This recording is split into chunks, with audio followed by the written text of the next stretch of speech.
నమస్కారం. లక్ష్మి చెప్పే కథలకు స్వాగతం.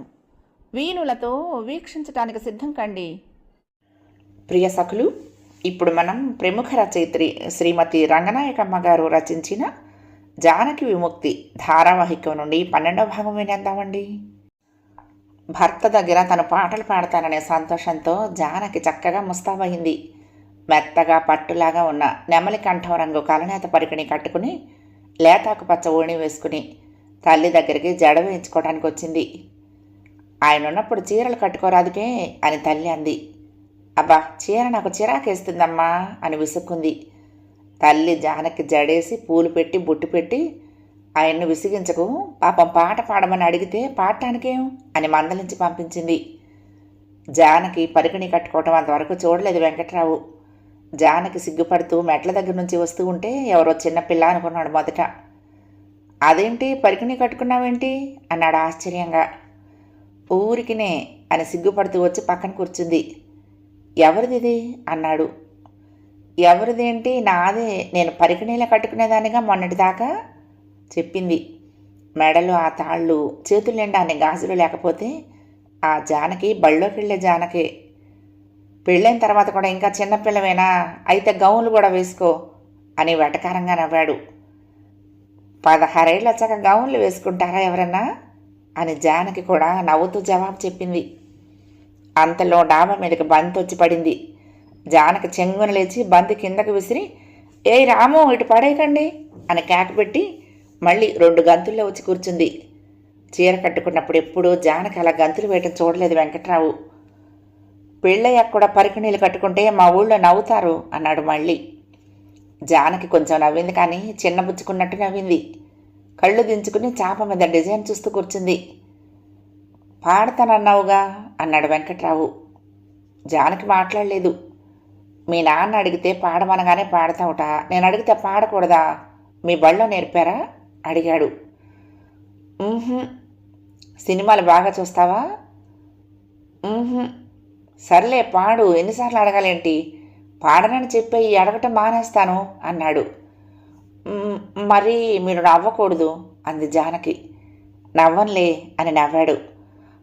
అలాగైతే నేను పాడను, నేనంత బాగా పాడలేను, కొంచెం అలవాటు ఉంది అంతే, కొత్త వాళ్ళ దగ్గర ఎప్పుడూ పాడలేదు. సిగ్గుతో జానకి కంఠం వణికింది. చాప మీద ఆనించిన చేతి వేళ్ళు వణుకుతూ ఉంటే చాప అంచులు గట్టిగా పట్టుకుంది, తల ఉంచుకుంది. పర్వాలేదు, నేనేమన్నా కొత్తవాడినా అన్నాడు. ఆ 2 మాటలతో జానకి మనసులో పెద్ద తరంగం లేచినట్లు ఉత్సాహం వచ్చింది.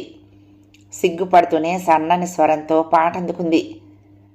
పాట ఆపకుండా మధ్యలోనే వేళాకోళంగా నవ్వేశాడు వెంకట్రావు. జానకి సిగ్గుపడిపోయింది. వెంకట్రావు మొహం చూస్తూ పాట మొదలు పెడితే అసలు జానకి కంఠంలో స్వరం మొలకెత్తకుండానే ఆగేది. స్వరం మొలకెత్తిందో లేదో అతని మొహంలో వెటకారం మొలకెత్తింది. మొత్తానికి జానకి పాట పూర్తి చేసింది. ఈ పాటలన్నీ నువ్వెక్కడ నేర్చుకున్నావు అడిగాడు వెంకట్రావు. మా ఇంట్లో గ్రామ్ఫోన్ ఉందిగా, చాలా రికార్డులు ఉన్నాయి అంది. అన్ని రికార్డులు కొనాలంటే చాలా డబ్బు అవదు, మీ అన్న పనేనా అన్నాడు. మా నాన్నకే చాలా ఇష్టం పాటలంటే, త్యాగరాజ కృతులు చాలా రికార్డులున్నాయి, లలిత సంగీతం కూడా ఇష్టమే, అప్పుడప్పుడు రికార్డులు కొంటూనే ఉంటాడు నాన్న చెప్పింది. అంత పెద్ద ఆయనకు అదేం పని అన్నాడు వెంకట్రావు ఆశ్చర్యంగా. జానకి అంతకంటే ఆశ్చర్యంగా చూసింది. అతను మళ్ళీ, ఆ రికార్డులన్నీ అమ్మితే ఎవరన్నా కొంటారా అన్నాడు. ఎందుకు, మనం అమ్మంగా అంది తెల్లబోతూ. అది కాదు, అసలు అడుగుతున్నాను, అమ్మితే ఎవరన్నా కొంటారా అన్నాడు. ఏమో అని ఊరుకుంది. శ్రోతని ఏమీ ఆనంద పెట్టకుండానే జానకి పాట కచేరీ ముగుస్తూ ఉండగా సత్యం పైకొచ్చాడు. ఎన్ని పాటలు పాడింది అంటూ వెంకట్రావు పక్కన కూర్చున్నాడు. ఏమేం పాడావు అని జానకిని అడిగాడు. మీకు నచ్చాయా జానకి పాటలు అడిగాడు. ఏడ్చినట్లుంది అన్నాడు వెంకట్రావు. సత్యం చురుగ్గా చూశాడు. నచ్చకపోతే నచ్చకపోవచ్చు, పాడే మనిషికి కష్టం వేసేటట్లు అలా అనటం ఎందుకు అందామనుకున్నాడు, కానీ ఊరుకున్నాడు. అప్పట్లో సత్యం అలాగే ఉన్నాడు. జానకి, నువ్వు మామిడి చెట్టును అల్లుకున్నది పాడావా అన్నాడు చెల్లెలతో. అది నచ్చదేమో అని సందేహించింది జానకి. పాడకపోతే ఎలా తెలుస్తుందేంటి అన్నాడు వెంకట్రావు. జానకి కళ్ళు దించుకుని పాటంతా గుర్తు తెచ్చుకుని పాడింది. మామిడి చెట్టును అల్లుకున్నది మాధవీలతొకటి అంటూ. పాట మొదలైన దగ్గర నుంచి వెంకట్రావుకి నవ్వుగానే ఉంది. 2 చెట్లకు ప్రేమేమిటి అనబోయాడు కానీ సత్యం ఉన్నాడని ఊరుకున్నాడు. ఈ పాటలన్నీ పాత పాటల్లాగా ఉన్నాయేంటి అన్నాడు. పాటకి పాత ఏమిటి, దాని రాగం భావం బాగుంటే ఎంతకాలమైనా బాగుంటుంది అన్నాడు సత్యం. ఏమో పాత పాటలు బోరు కొడతాయి అని సత్యం మాటల్ని తోసి పారేశాను కదా అని సంతోషించాడు అల్లుడు. నిన్న మీరు రేడియో దగ్గర కూర్చుని గరుడ గర్వభంగం హరికథ లొట్టలేసుకుంటూ విన్నారెందుకు? అది ఊరు కొట్టలేదా? అందులో ఎంత కొత్తదనం కనపడింది అన్నాడు సత్యం ఆర్గ్యుమెంట్కు దిగుతూ. పొద్దున్న వెంకటేశ్వర సుప్రభాతం అంతా విన్నారుగా, అది పాతది కాదా నవ్వింది జానకి. అదంటే అది వేరు, అది మన ప్రాచీన అని వెంకట్రావు తన పాయింట్ కోసం గింజుకుంటూ ఉంటే సత్యం లేచిపోయాడు. వాళ్ళు ఏకాంతంగా కూర్చున్న చోటికి తను వచ్చి వాదం పెట్టుకోవటం ఎబ్బెట్టుగా తోచింది అతనికి. మీ ప్రాచీనత్వం గురించి తర్వాత మాట్లాడుకుందాంలేండి అని హాస్యంగా అనేసి మెట్ల మీద నుంచి దూకుతూ వెళ్ళిపోయాడు. వాదం విరమించి సత్యం హఠాత్తుగా వెళ్ళిపోవడంతో వెంకట్రావు ప్రాణాలు కుదిరిపడ్డాయి. చివరికి నవ్వుతూ వెళ్ళటం వలన సత్యం మీద అంత కోపం రాలేదు అల్లుడికి. నీ అన్నదంతా ఎత్తుమతంలాగుందే అని నవ్వాడు. చివరికి జానకి పాట కచేరి శ్రోతకేమీ ఆనందాన్ని ఇవ్వనే లేదు. పాటల్లో అర్థాలు ఎలాగున్నా జానకి కంఠంలో మెత్తదనము అమాయకత్వము కూడా అతనికి ప్రీతి కలిగించలేదు. రాత్రి పడుకున్నప్పుడు నీ పాటలు మా ఊళ్ళో విన్నారంటే భలే నవ్వుతారు అన్నాడు. ఎందుకు నవ్వుతారు అంది తెల్లబోతూ జానకి. చిన్నప్పుడు పాడితే పాడావు కానీ పెళ్ళైన తర్వాత కూడా పాటలు పాడితే ఏం బాగుంటుంది, పల్లెటూళ్ళలో అసలే తప్పు పడతారు అన్నాడు. జానకి కాసేపు ఆశ్చర్యపడి ఆ ఆశ్చర్యంలోనే నిద్రపోయింది. తర్వాత కాలంలో జానకి మళ్ళీ భర్త దగ్గర ఒక్కసారి కూడా పాడలేదు. ఎప్పుడన్నా పని చేసుకుంటూ కూని రాగం తీసేది కానీ అత్తో భర్త వింటారని తోస్తే టక్కున స్విచ్ నొక్కినట్లు మానేసేది. రాను రాను పాటల సంగతే మర్చిపోయింది. పెళ్ళయ్యాక 2-3 పండగలకి వెంకట్రావు అల్లుడి హోదాలన్నీ అనుభవించాడు. అత్తగారు తన జబ్బులన్నీ మర్చిపోయి పూట పూట రకరకాల వంటలు చేసి పెట్టేది. మామగారు రోజు ఎక్కడికో ఒక చోటికి ప్రోగ్రాం వేసి డబ్బు ఇచ్చి పంపిస్తూ ఉండేవాడు. సినిమాకైతే టిక్కెట్లు రిజర్వ్ చేయించి పంపేవాడు. అత్త మామలతో పాటు భార్య రాత్రింబవళ్ళు సేవలతో ముంచెత్తేది.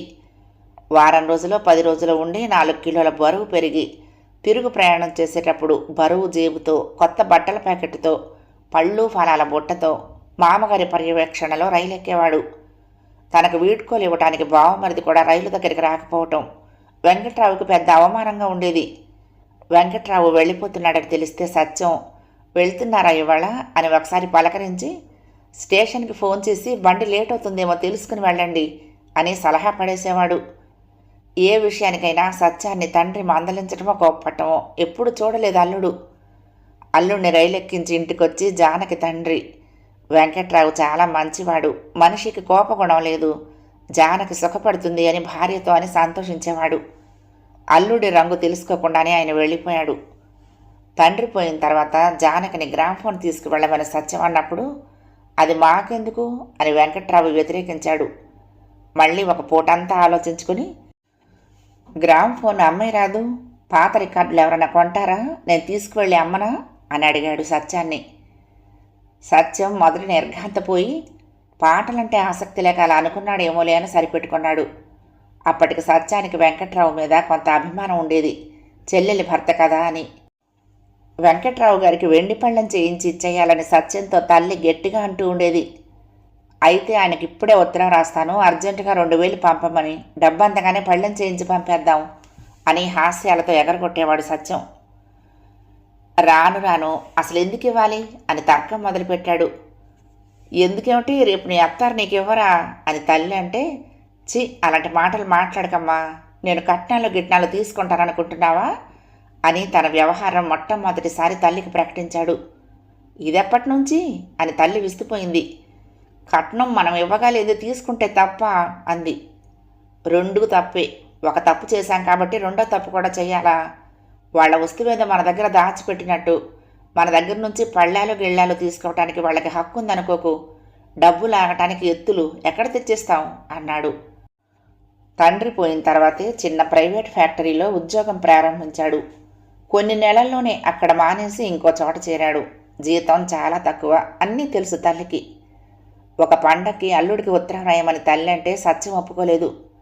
నీకు గట్టిగా పిలవాలని ఉంటే నువ్వు రాయి, నాకు మాత్రం ఈ మర్యాదలో చికాకు. ఈ పాటికి అతను మన కుటుంబంలో ఒక స్నేహితుడిలాగా అయిపోవాలి కానీ ఇంకా అల్లుడేమిటి అల్లుడు? మనల్ని చూడాలని అతనుకుంటే పిలవకుండానే వస్తాడు. అతన్ని చూడాలని మనకుంటే మనము వెళ్తాము. అంతేగాని ప్రత్యేకంగా ఈ పిలుపులేమిటి? పండగలు అల్లుళ్ళు అని మర్యాదల మీద తిరస్కారం ప్రకటించాడు. పెళ్ళై 10 ఏళ్లైనా పండగలకి అత్తారిళ్ళకి రావాలని ఎదురుచూసే అల్లుళ్ళున్నారు అంది తల్లి. ఉంటే ఉంటారు, ఎంతెంత మృగాలైనా ఉంటాయి ప్రపంచంలో. ఒక మృగాన్ని మనం కూడా పిలుచుకొద్దామా అన్నాడు. ఏడాదికే మనం ఇలా చేస్తే వాళ్ళు మన పిల్లని చిన్నచూపు చూస్తారా అని వాపోయింది తల్లి. అంత చిన్నచూపు చూసేవాడితో మన పిల్ల అసలు కాపురమే చెయ్యక్కర్లేదు అన్నాడు కొడుకు. చెయ్యక్కర్లేదని ఒక మాట అనేస్తే సరిపోతుందా? నాన్న పోగానే అన్నయ్య ఇలా చేశాడని బాధపడుతుంది జానకి అందామే. జానకితో నేను చెప్పవలసిందంతా చెప్తాను. ఇంకా నన్ను అర్థం చేసుకోకుండా బాధపడిందంటే నేనేం పట్టించుకోను. నేను పట్టించుకోలేదని తను బాధపడితే చెల్లెలు నన్ను సరిగ్గా అర్థం చేసుకోలేదేమిటని నేను మాత్రం బాధపడనా? నా బాధ తనకు లెక్క లేకపోతే తన బాధ నాకేం లెక్క? నేను ఇందాక చెప్పానుగా, పిలవాలనుంటే నువ్వు పిలువు, వస్తాడు వెళ్తాడు, నేనొద్దంటానా అన్నాడు. నువ్వు పిలిస్తే మర్యాదగా ఉంటుందా, నేను పిలిస్తే మర్యాదగా ఉంటుందా? నువ్వు మగపిల్లాడివి అంది. అమ్మా, ఇలాంటి మాటలు మాట్లాడకు. ఆడ మగ అందరూ ఒకటే అన్నాడు. మనం అనుకుంటే సరే, అందరూ అనుకుంటారా అలాగా? లోకం అలా ఉందా? లోకం ఎలా ఉన్నా సరే అమ్మా, మనం మంచిదారిలోనే ఉండాలి అన్నాడు సత్యం. తల్లి ఊరుకుంది. తన కొడుకు బుద్ధిమంతుడని కడుపులో సంతోషించింది కూడా. కానీ పైకి ఏమిటోరా అంత యతి మతం నీతో అంది. ఇంట్లో డబ్బు ఇబ్బందులకు కూడా జంకి తల్లి అల్లుణ్ణి పిలిచే అభిప్రాయం మార్చుకుంది. అప్పుడప్పుడు జానకి వచ్చి వెళ్తూనే ఉంది బెజవాడ నుంచి. వెంకట్రావుకే ఇంటల్లుడి భోగం పాత పద్ధతుల్లో ఇక ఎన్నడూ జరగలేదా ఇంట్లో? ఆయన్ని చూసి చాలా రోజులైంది అని తల్లి ఒకసారి దిగులు పడుతూ అన్నదని సత్యం వెంటనే వెంకట్రావుకి ఉత్తరం రాశాడు. మిమ్మల్ని చూసి చాలా రోజులైందని మా అమ్మ బెంగపడుతోంది. మీకు వీలుంటే ఒకసారి రండి, లేకపోతే అమ్మ మీ ఊరు వస్తుందనుకుంటాను అని రాశాడు. ఇంకోసారి ఎప్పుడో కూడా అలాంటి ధోరణిలోనే రాశాడు. ఆ ఉత్తరాలు చూసి వెంకట్రావు ఎంతెంత గంతులేశాడో. జానకి పుట్టింటి వాళ్ళకి చెప్పలేదు. మావగారి పోయాక అత్తారింట్లో ఆగిపోయిన సత్కారాలు అల్లుణ్ణి కార్యోన్ముఖుణ్ణి చేశాయి. వెంకట్రావుకు జరిగిన ఇంకో మహావమానం బావమరిది తన పెద్దరికాన్ని సంపూర్ణంగా తిరస్కరించటం. తండ్రి పోయాడు కాబట్టి బావమరిది ఇక తన చెప్పు చేతల్లోనే మసులుతాడనుకున్నాడు వెంకట్రావు. అతని పెళ్లి తన ఇష్ట ప్రకారమే జరుగుతుందనుకున్నాడు. తన పెన్నమ్మ కూతురి గురించి అత్తగారి దగ్గర చెప్పినప్పుడు ఆవిడ తల ఊపి సత్యంతో అనండి అంది. అత్తగారికి చెప్పిన మాటలే సత్యంతో కూడా అనబోతే సత్యం మొదటి మాట వినగానే నా పెళ్లి సంగతి నేను చూసుకుంటానులేండి, మీరు సంబంధాలు చూడక్కర్లేదు, అలాగా నాకు ఇష్టం ఉండదు అన్నాడు. వెంకట్రావు తేలకళ్ళేసి కట్టెలాగా బిగుసుకుపోయాడు. పావుగంట సేపు బావమరిది అన్న మాటలు అతనికి కత్తులో గొడ్డల్లో అయ్యాయి. ఈ 7-14 లోకాల్లోనూ అలాంటి మానవుడు ఉంటాడని వెంకట్రావు ఊహించలేదు. ఆ సంబంధం అంత తేలిగ్గా వదిలిపోవటం ఇష్టం లేక బావమరిది మీద అత్తగారికి ఫిర్యాదు చేశాడు. కొడుకుని లోకు కానివ్వకూడదనే భావంతో ఆవిడ, వాడికి ఇష్టం లేకపోతే మనం ఏం చేయగలము, వాడికి అన్నీ తెలుసులేండి అంది. ఎంత కోపం వచ్చిందో అల్లుడికి. బావమరిదిని ఏమీ చేయలేక ఆ కోపం ఈ కోపం అత్తగారి మీద పెట్టుకున్నాడు. ఆ ఇంటి మీద పెద్దరికం తనదేనని మురిసిపోయిన వెంకట్రావుకి నడ్డి విరిగిపోయినట్లయింది. ఆ అవమానం అతన్ని రాత్రింబవళ్ళు వేధించింది. పెద్దదే గాని మీ అమ్మకు అసలు బుద్ధి లేదు అన్నాడు జానకి దగ్గర చాలాసార్లు. ఏమన్నా మాట వస్తే మీ అమ్మకు చెప్పగలమా, మీ అన్నకు చెప్పగలమా, వాళ్ళకి వాళ్లే పెద్దలు అనటం సాగించాడు. తన అధికారం కింద తన భార్య ఒక్కతే నడిస్తే తృప్తి కలగలేదు వెంకట్రావుకి. అత్తింటి బంధువులందరూ వెంకట్రావు ఏలుబడిలోకే రావాలి. లోకాలన్నీ వెంకట్రావు ఇష్ట ప్రకారం సాగాలి. సూర్యచంద్రులు కూడా వెంకట్రావు ఆజ్ఞల ప్రకారం వెలగాలి మెలగాలి. అలా జరిగితేనే వెంకట్రావుకి ఆనందం. అత్తింటి వాళ్ల వలన ఇక నాకు కలిసొచ్చదేముంది అన్న ధోరణిలో తయారయ్యాడు. అప్పటినుంచి అతని క్షుద్రత్వం బట్టబయలుగానే సాగింది. తన భర్త పరమ కోపిష్టి అని, డబ్బు మనిషి అని, సంస్కారం లేనివాడని జానకి మస్తిష్కం గ్రహించినప్పుడల్లా ఆమె హృదయం కుంగిపోయేది. పెళ్ళైన 2 ఏళ్లకే 25 పెద్దదైపోయింది. పెద్ద సంసార భారం మోస్తున్న మనిషిలాగా అందచందాలు మాని విచారంలో కూరుకుపోయింది. వెంకట్రావు చేతిలో పడబోయే జానకి కూడా ప్రకృతి సుకుమారమైన అందాలే ఇచ్చింది. మధురమైన స్పర్శలకు ముద్దులకు కాక దెబ్బలు తినటానికి అంతటి నొన్నని చెంపలిచ్చింది. ప్రేమానురాగాలతో మెరవటానికి కాక నీటి పొరలతో నిండటానికి అంత చక్కని కళ్ళిచ్చింది. మెత్తని మనసు, ప్రేమతో సేవ చేసే హృదయము, స్నేహానుభూతితో నిండిన వినయము ప్రకృతి ఆమెకు ప్రసాదిస్తే సంఘం ఆమెను ఒక పురుషుడికి దాసిని చేసి ఆమె సహజ సద్గుణాలన్నింటినీ నిష్ప్రయోజనం చేసింది. సహజీవన సౌఖ్యానికే ప్రకృతి స్త్రీ పురుషుల్ని సృష్టిస్తే నిరంతర కలహాలకే సంఘం వారి సహజీవనాన్ని ఏర్పరిచింది. జానకి అన్న వెంట పుట్టింటికి వెళ్ళిపోయి 3 నెలలు నిశ్చింతగా బతికి మళ్ళీ భర్తను నమ్మి అతనితో బయలుదేరి వచ్చిన తర్వాత 3 నెలలు గడిచాయి. మొగ్గను తెంపి దుమ్ములోకి విసిరినా అది అక్కడే వికసిస్తుంది, ఇంకా జీవం మిగిలి. వెంకట్రావు పాల్పడ్డ జానకిలో ఇంకా జీవం మిగిలే ఉంది. ఆమె జ్ఞాననేత్రం అక్కడే వికసిస్తోంది. అన్న పంపే పుస్తకాలు చదవటం ఒక్కటే జానకి సంతోషాన్నిచ్చే కార్యంగా ఉంది ఆ ఇంట్లో. ఇప్పుడు జానకి పుస్తకాల మీద పూర్వం లేని శ్రద్ధ వచ్చింది. ఏ పుస్తకం చూసినా అందులో ఎలాంటి కథ ఉంటుందో, అందులో మగవాళ్ళు ఎలా మాట్లాడతారో, ఆడవాళ్ళు ఎలా ప్రవర్తిస్తారో, వాళ్ళ సంసారాలు ఎలా నడుస్తాయో, వాళ్ళు పోట్లాడుకుంటారో లేదో, వాళ్ళకి కోపాలు వస్తాయో రావో, ఇలాంటి సంగతులన్నీ తెలుసుకోవాలని ఆతృత పడుతుంది. ఆ పుస్తకాల్లో ఆడవాళ్ళు తనలాగే ఉంటే దిగులేస్తుంది, తనలాగా లేకపోతే ఆ కథ చాలా అబద్ధం అనిపిస్తుంది. కొన్ని పుస్తకాలు చదువుతూ ఉంటే తన జీవితం ఎంత నిస్సారంగా ఉందో, ఎంత సంకుచితంగా ఉందో తెలుసుకోవటం ఇష్టం లేకపోయినా తెలుసుకోవలసి వస్తోంది జానకి. వాసంతి హఠాత్తుగా రైలు దిగి వచ్చేదాకా ఆ అమ్మాయికి తమ ఇంట్లో పెళ్లి చూపులు ఏర్పాట్లు చేశారని తెలియదు జానకి. చీకట్నే వెంకట్రావు బయటికి వెళ్తూ ఉంటే స్టేషన్కి వెళ్తున్నాడని కూడా తెలియదు. ఇద్దరు రిక్షాలో పెద్ద బట్టల పెట్టెతో దిగారు. రాగానే వాసంతి స్నానం చేసి బట్టలు బాత్రూంలో వదిలేసింది. ఎవరు తీస్తారనో. స్నానం అయ్యాక అరగంట సేపు గదిలో తలుపులు వేసుకుని ముస్తాబాయ్ బయటకు వచ్చింది.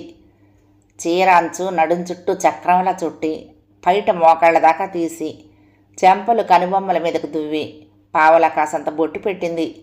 గాజులు మోచేతుల దాకా వేసింది. మనిషి ఎర్రగా బొద్దుగా ఉంటుంది. లావుకు తగిన ఎత్తు, పెద్ద పెద్ద కళ్ళు. వెంకట్రావు చెల్లెలని చెప్పకుండా తెలిసిపోయేంత దగ్గరి పోలికలు. అన్నా చెల్లెళ్ళిద్దరూ ఒకచోట నుంచుంటే ఒక మగ వెంకట్రావు, ఒక ఆడ వెంకట్రావు ఉన్నట్లు ఉంటారు. తను జగదేక సుందరనని ఆమె అభిప్రాయం. ఆమె అన్న అభిప్రాయం కూడా అదే. ముస్తాబు చేసుకుని బయటకొచ్చి వంటింటి తలుపు దగ్గర వయ్యారంగా ఆనుకుని నిలబడి పెద్దమ్మతో తన ప్రయాణం కబుర్లు చెప్పడం మొదలుపెట్టింది వాసంతి.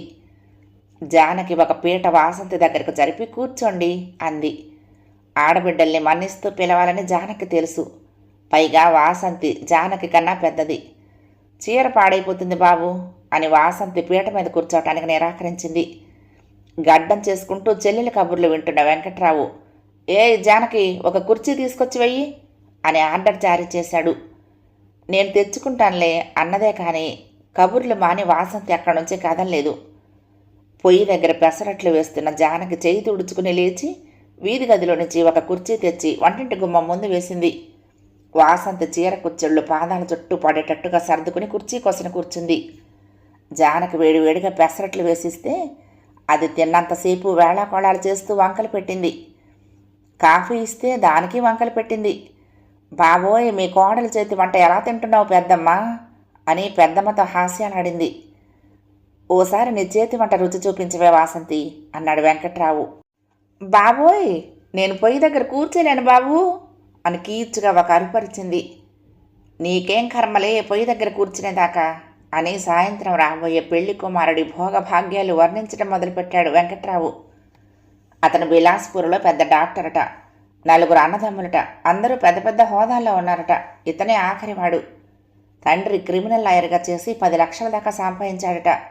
ఇతని వాటాకి 2 లక్షల రొక్కం పెద్ద మేడ వస్తాయిట. ఆ ఆస్తి వర్ణన వింటున్న కొద్దీ వాసంతికి భయం వేసింది. ఈ సంబంధం కుదరదేమోనని ఆందోళనతో ఆమె మొహం వెలవెలపోయింది. అందమైన పిల్ల కోసం చూస్తున్నారట వాళ్ళు అన్నాడు వెంకట్రావు. ఆ మాటలతో మళ్ళీ ధైర్యం వచ్చింది వాసంతికి. సుబ్బారావు నా ఫ్రెండే, అతని బంధువులే వీళ్ళు అన్నాడు వెంకట్రావు. 4 రోజుల క్రిందట సుబ్బారావు ఈ పెళ్లి వాళ్ల గురించి, వాళ్ళు ఒకరి పిల్లను చూడటానికి వస్తున్నారని, తను ఆ రోజున సెలవు పెడతానని అన్నాడు. అప్పట్నుంచి పట్టుకున్నాడు వెంకట్రావు. వాళ్ళని మా ఇంటికి కూడా తీసుకురా, మా వాసంతిని చూపిద్దాం, చాలా అందంగా ఉంటుంది, మా ఇంటికి కూడా తీసుకురా అని 20-30 సార్లు అడిగి చివరికి ఊ అనిపించుకున్నాడు. నువ్వు కాబట్టి ఒప్పుకున్నాను, కానీ వాళ్ళు అసలు ఇలాంటి సంబంధాలు చూడరు. అల్లుడు మీ ఇంటికొస్తే టిఫిన్ ఖర్చు కూడా భరించలేరు మీరు, వాళ్ళకంతా యూరోపియన్ స్టైల్లో ఉండాలి అని బంధువుల గొప్పంతా వర్ణించాడు సుబ్బారావు. వెంకట్రావు బాగా ఉడుక్కుని పైకి నవ్వేస్తూ, చూడబోయ్, 500 ఖర్చు పెట్టి పెళ్లి చూపులు ఏర్పాటు చేస్తాను అని తన గొప్ప ప్రకటించాడు. ఎవరి గొప్పలు వాళ్ళు ప్రకటించుకున్నాక పెళ్లి చూపుల రోజు నిర్ణయమైంది. వెంకట్రావు ఆనందంతో పొంగిపోతూ కంపెనీ నుండి వస్తూనే వాసంతి తండ్రికి టెలిగ్రామ్ ఇచ్చేశాడు. అర్జెంటుగా వాసంతిని పంపించమని, బ్రహ్మాండమైన సంబంధం ఒకటి కుదిరిపోయినట్లేనని. ఆ టెలిగ్రామ్ రాగానే ఇంట్లో ఎంత కలకలం రేగిందో. కలకలా నవ్వుతూ వర్ణిస్తోంది వాసంతి. వాళ్ళందరూ నవ్వుతూ ఉంటే జానకి కూడా చిరునవ్వు వచ్చింది. దీనికి ఇలా రాసి పెట్టుంటే మనం ఎవడికో ఒకడికి కట్టబెట్టాలంటే అవుతుందా అని అత్త పెద్ద నెట్టూర్పు విడిచి దీర్ఘం తీసింది.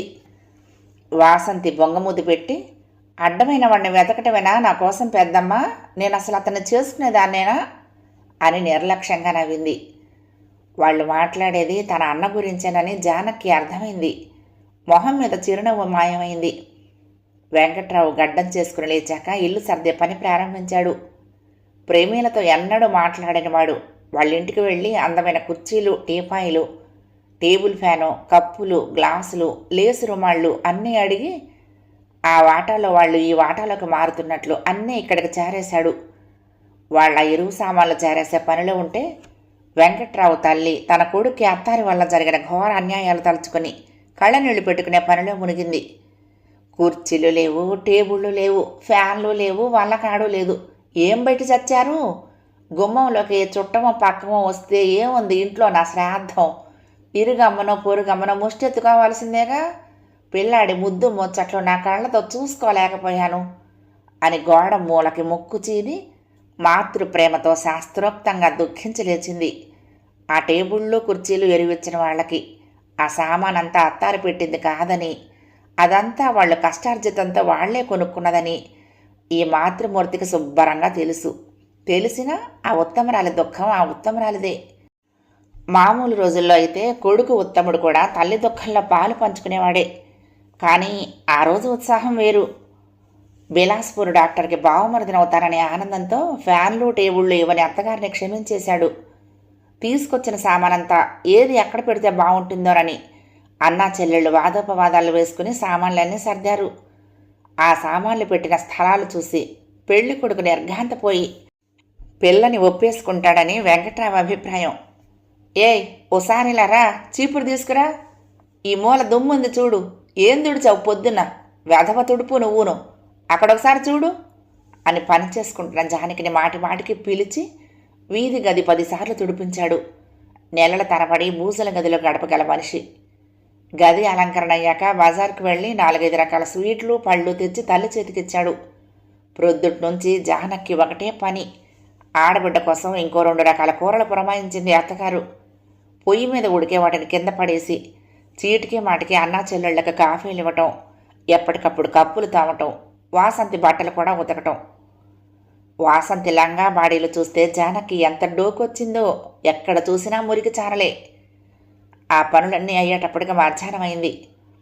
వాసంతికి పెళ్లి చూపులనే సంగతి భర్త తనతో మాట మాత్రం అనకూడదా అని జానకి 1000 సార్లు అనుకుంది. భోజనాలయ్యాక అన్నా చెల్లెళ్ళిద్దరూ ప్యాకాట పెట్టుకున్నారు. జానకి గదిలో నిద్రపోయింది.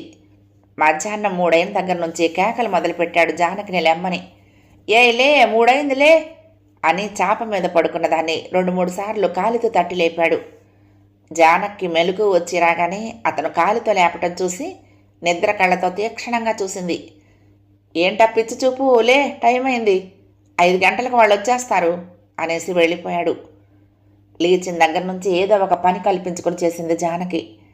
పెళ్లి కొడుకు వచ్చేటప్పటికి పెళ్లి కూతురు ఏం చీర కట్టుకోవాలో సెలెక్ట్ చేయడానికి ముగ్గురు బట్టలు పెట్టి చుట్టూ చేరి చీరల పరీక్షలు మొదలుపెట్టారు. ఒకరికి నచ్చింది, ఒకరికి నచ్చలేదు. ధర్మవరం పట్టు చీర కట్టుకోవే అంది పెద్దమ్మ. చి, అలాంటిది కాదు, పలచగా నాజుగ్గా ఉండాలి, డాక్టర్ గారు గుమ్మైపోవాలి అన్నాడు వెంకట్రావు. చిప్పో అన్నయ్య అని అన్నని కొట్టబోయింది చెల్లెలు. ఏ చీర కట్టుకోమన్నా దాని అంచు వెడల్పుగా లేదనేది వాసంతి. చీరలో ఎక్కడన్నా నల్లపోగు ఉంటే శుభం కాదనేవాడు వెంకట్రావు. జానకి పెట్టి కూడా తీసి చూశారు. జానకి చీరలకు పెద్ద పెద్ద అంచులు డిజైన్లు లేవని వాసంతి ఒకటే నవ్వటం. చివరికి వాసంతి చీరలో నుంచి ఎర్ర జార్జెట్ చీర చిన్న చిన్న జరీ చుక్కలున్నది సెలెక్ట్ చేశారు. దాని ఖరీదు 400. వాసంతి ముస్తాబు మొదలుపెట్టింది. నిలువుట అందం లేదని తెగ విసుక్కుంది. హైదరాబాద్లో అన్నీ చవకగా ఉంటాయిగా, ఒక అద్దం తెచ్చుకోకూడదా అని 2-3 సార్లు అంది జానకితో. జానకి ఒక్కసారి కూడా జవాబు చెప్పలేదు. వచ్చిన దగ్గర నుంచే వాసంతి వ్యవహారం చూస్తూ ఉంటే జానకి చీదరగా ఉంది. ఈ మనిషిని పెళ్లి చేసుకోమని అన్నకు చెప్పడం గుర్తొచ్చి తన తెలివి తక్కువతనానికి తనే కోపం తెచ్చుకుంది. మనుషుల గుణగణాలు తెలుసుకోకుండా పెళ్ళిళ్ళు చేసుకుంటే ఏడిసినట్టే ఉంటుందని మొట్టమొదటిసారి అనుకుంది. అన్న జీవితానికి పెద్ద గండం తప్పిపోయిందనిపించింది జానకి. నీ కోడలు మాటే మాట్లాడదేమో మోగదా పెద్దమ్మా అని వాసంతి ఒక హాస్యోక్తి విసిరింది జానకి గురించి. సరేలే, ఇప్పుడేమనుకుంటే ఏం లాభం అని అత్త ఓ నిట్టూర్పు విడిచింది. నిలువుట అద్దం లేదని వాసంతి వెంకట్రావు దగ్గర కూడా విసుక్కుంది. నీకన్నా తెలీదా అన్నయ్య, నిలువుట అద్దం లేకపోతే ఆడవాళ్ళు బట్టలు ఎలా కట్టుకుంటారు బాబు అని మొహం ముడుచుకుంది. మా ఆడవాళ్ళ అందాలకు ఈ అద్దాలు చాలే, నిలువుట అద్దాలు కూడా ఎందుకు అని అన్న అనగానే చెల్లెలు పక్కున నవ్వింది. నీ పెళ్లికి పెద్ద నిలువుట అద్దం ప్రజెంట్ చేస్తాలే, నువ్వు బావగారు ఇద్దరు నుంచి చూసుకోవచ్చు అన్నాడు. చిప్పో అని ఆవిడ సినిమా చెల్లెల్లాగా బొంగముది పెట్టి ఒక పక్కకి ఒదిగి సిగ్గు అభినయించింది. 4:30 దాటింది.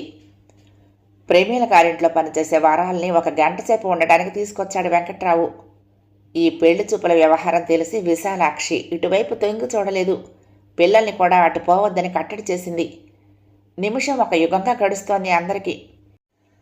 పెళ్లి కూతుర్ని చాప మీద కూర్చోబెట్టాలా కుర్చీ మీద అని హఠాత్తుగా వెంకట్రావు ఒక సందేహం లేవదీశాడు. కుర్చీ మీదేం బాగుంటుందిరా, ఆ చాప మీదే కూర్చోవాలి, మర్యాదగా ఉంటుంది అంది తల్లి. అవును, అలాగే బాగుంటుంది అని ఒప్పుకున్నాడు పెళ్లి చూపుల పెద్ద. చాప మీద కూర్చుంటే చీర నలిగిపోతుంది బాబు, దాని అందం ఏం కనపడుతుంది అని మొహం ముడుచుకుంది పెళ్లి కూతురు. కాసేపు తర్జన భర్జనలు పడ్డారు. వాళ్ళకంతా యూరోపియన్ స్టైల్లో ఉండాలని సుబ్బారావు అన్న మాటలు సమయానికి గుర్తొచ్చాయి వెంకట్రావుకి. చాప మీద వద్దు, వీళ్ళేదో పల్లెటూరి గబ్బిలైన అనుకుంటారు, కుర్చీ మీద కూర్చోవాలి, అతను పెద్ద డాక్టర్ అని గట్టిగా అన్నాడు వెంకట్రావు. తల్లి నోరు మూసింది. జానకితో 10వ సారో 15వ సారో జాగ్రత్తలు చెప్పుకొచ్చాడు. ఎప్పుడెప్పుడు ఏ ఏ పదార్థాలు పనిపిల్లతో పంపాలో వివరాలు చెప్పాడు. వాళ్ళకంతా యూరోపియన్ స్టైల్లో ఉండాలి అన్నాడు జానకితో. వాళ్ళు వచ్చి రాగానే ముందు కాఫీలు ఇవ్వాలిట, 10 నిమిషాలకి స్వీట్స్ పంపాలిట, తర్వాత టీలట, ఆ తర్వాత పళ్ళ రసాలట, వెళ్ళబోయే ముందు కూల్ డ్రింకులట. 1/2 గంట సేపట్లో బెజవాడ పానీయాలన్నీ గుప్పించి వాళ్లను నిర్ఘాంతపరచాలని వెంకట్రావు పథకం. అవును, యూరోపియన్ స్టైల్ కావలసిన వాళ్ళు ఈ వెంకట్రావియన్ స్టైల్కు నిజంగానే నిర్ఘాంతపోతారు. అలాగే అలాగే అని అన్నిటికీ తల ఊపింది జానకి. సరిగ్గా విన్నావా, తాటికాయలాగా తల ఊపటమేనా అని తన హుషారులో ఒక సరసక్తి విసిరాడు పెళ్ళాం మీద. వాసంతి రంభలాగా ఉండాలనుకుని తనకు చేతనైన అలంకారం అంతా చేసుకుంది. కాటుక గీతలు చెవుల దాకా లాక్కుంది. పెన్సిల్తో కనుబొమ్మలు దిద్దుకుంది. కణతల దగ్గర జుట్టు రింగు రింగులుగా తిప్పుకుని అంటించుకుంది. ముత్యాల దండం పీక దగ్గరికి 1 పేట, బొడ్డు దగ్గరికి 1 పేట తీసుకుంది. చీర అంచు చెక్కు చెదరకుండా నడుం చుట్టూ చుట్టుకుంది. చేతులకున్న 2 బంగారు గాజుల బరువు చాలక జానకి గాజులు కూడా తీసుకుంది. కానీ అవి వాసంతికి వేళ్లదాకా కూడా ఎక్కలేదు. జానకి ఉంగరం వాసంతికి చిటికిన వేలికి కూడా పట్టలేదు. జానకి చేతులు చూస్తే వాసంతికి ఆ క్షణంలో చాలా ఆశ్చర్యం వేసింది. తన అరచేతులు జానకి చేతుల్లాగా అంత పల్చగా, వేళ్ళు అంత సన్నగా పొడుగ్గా ఉంటే ఈ సంబంధం తప్పకుండా కుదురుతుంది అనిపించింది. వదిన చేతులు భలే ఉంటాయి అంది ఆ ఉద్వేగంలో. సరే, నువ్వు తొందరగా తయారవ్వు, వాళ్ళొచ్చే వేళైపోయింది అని తొందర పెట్టాడు వెంకట్రావు. సరిగ్గా 5 గంటలకి గేటు ముందు కారు ఆగింది.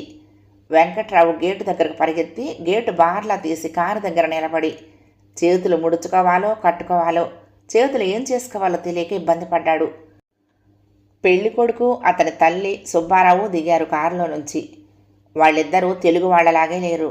సుబ్బారావు చెప్పాడు కాబట్టి అనుకోవలసిందే. ఎక్కడో తెల్ల దేశంలో పుట్టి పెరిగిన వాళ్ళలా ఉన్నారు. వాళ్ళని చూసి చూడగానే పెద్ద ఆనందము పెద్ద దడ కలగలుపుగా వచ్చాయి వెంకట్రావుకి. వాళ్ళకి దారి చూపించుకుంటూ ఇంట్లోకి తీసుకొచ్చాడు. వాళ్ళు కూర్చోగానే ఫ్యాన్ పెట్టాలని ప్రయత్నించి ఏ మీటర్ నొక్కాలో దాని పద్ధతి ఏమిటో సరిగ్గా గుర్తులేక తికమకపడి కంగారులో పిచ్చి పిచ్చిగా మీటలు నొక్కాడు. అది వాళ్ళు వాడే వస్తువు కాదనే సంగతి చూసే వాళ్లకు శుభ్రంగా తెలిసిపోయింది వచ్చి రాగానే. ఎలాగో ఫ్యాన్ పెట్టి లోపలికి పరిగెత్తాడు. పనమ్మాయితో కాఫీలు పట్టించుకొచ్చాడు. పెళ్లి కొడుకు ఖచ్చితంగా 35 ఏళ్ళు దాటుంటాయి. చెయ్యెత్తు మనిషి, క్యారెట్ దుంపల ఎర్రటి రంగు, చెవి తమ్మెల దాకా చెంపలు, బండ ముక్కు, బండ పెదాలు, బండ మొహం, బండ చేతులు, బండ కళ్ళు, అంతా బండ. చొక్కా ఒక్కటి 1000 రూపాయలు ఉంటుందేమో అన్నంత ఖరీదైన బట్టలు, రాళ్ల దిమ్మలంతంత బూట్లు, మండ్రగబ్బంత వాచి, తాటి మట్టంతా బెల్టు. పెళ్లి కుమారుడు సౌందర్యానికి వెంకట్రావుకి మూర్చొచ్చేసింది. అతనికి తను బావమరిది అయినట్టు అతనితో సరసాలు అవి తలుచుకుని కొన్ని సెకండ్లు పరవశించాడు. పెళ్లి కొడుకు తల్లి చాలా లావుగా ఉన్న మొహం నాజుగ్గా ఉంది. తెల్లటి తెలుపు, చేతుల్లేని చంకలు కనపడే జాకెట్టు, పెదవులకు చాలా లేత రంగు, పైకి ఆడంబరంగా లేని ఖరీదైన లేత పూల చీర. విమానాల్లో ప్రయాణాలు చేసే ప్రయాణికురాల్లాగా ఉంది. సుబ్బారావు వాళ్ళ పక్కన కూర్చోలేదు, దూరంగా కూడా కూర్చోలేదు. యజమానుల ముందు కొంచెం ఎక్కువ స్థాయి నౌకరు నుంచున్నట్టు ఒక పక్కగా నించున్నాడు. 12వ భాగం సమాప్తం. ప్రియ సఖులు, మీకు ఈ కథ నచ్చితే తప్పకుండా లైక్ చేయండి, షేర్ చేయండి, కామెంట్ చేయండి, సబ్స్క్రైబ్ చేసుకుని నన్ను ఎంకరేజ్ చేయండి. ఉంటానండి. ప్రేమతో లక్ష్మి, కృష్ణాతీరం దుర్గమ్మ సన్నిధానం. నమస్తే.